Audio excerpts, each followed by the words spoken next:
يا صباح الخير يا صباح الفل من الجراند ميوزيوم. احنا من دلوقتي قدام التمثال بتاع منتحتب التاني. منتحتب التاني المفروض ان هو مؤسس الأسرة ال11 ومؤسس الدولة الوسطى.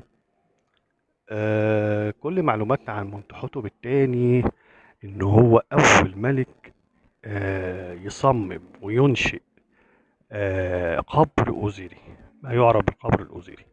وده هنلاقيه في آه، البر الغربي من الأقصر بجوار معبد حتشبسوت. وعمل لنا يعني تقريبا الديزاين بتاع معبد حتشبسوت هو نفس ديزاين المعبد بتاع منتحتب التاني، نب حتب رع، يعني سيد دفة رع. الراجل ده لقينا برضو مقابر تخص الجنود بتاعته وأكرمهم، لأنه المفروض أعاد توحيد البلاد بعد تمزيق البلاد.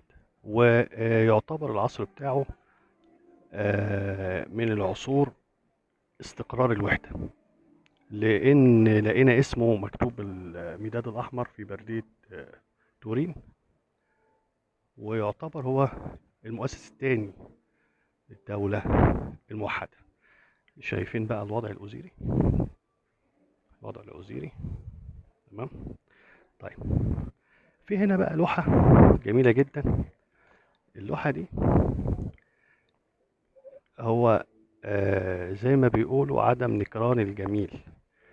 الملك سنوسرت الثالث بيقدم التمجيد والفخر للملك منتحتب الثاني، لأن لولا الملك منتحتب الثاني ما كانش هيجي الملك سنوسرت الثالث.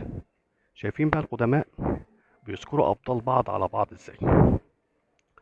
الملك سنوسرت الثالث حكم تقريبا 1900 قبل الميلاد، منتحتب 2050 قبل الميلاد، فرق بينهم تقريبا 100 سنة.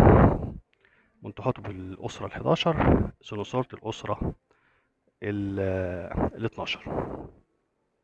تمام. طبعا سنوسرت ده هو الأب الروحي لتحتمس الثالث، وهنا عرفنا إن منتحتب الثاني هو الأب الروحي لسنوسرت الثالث. وشكرا لكم.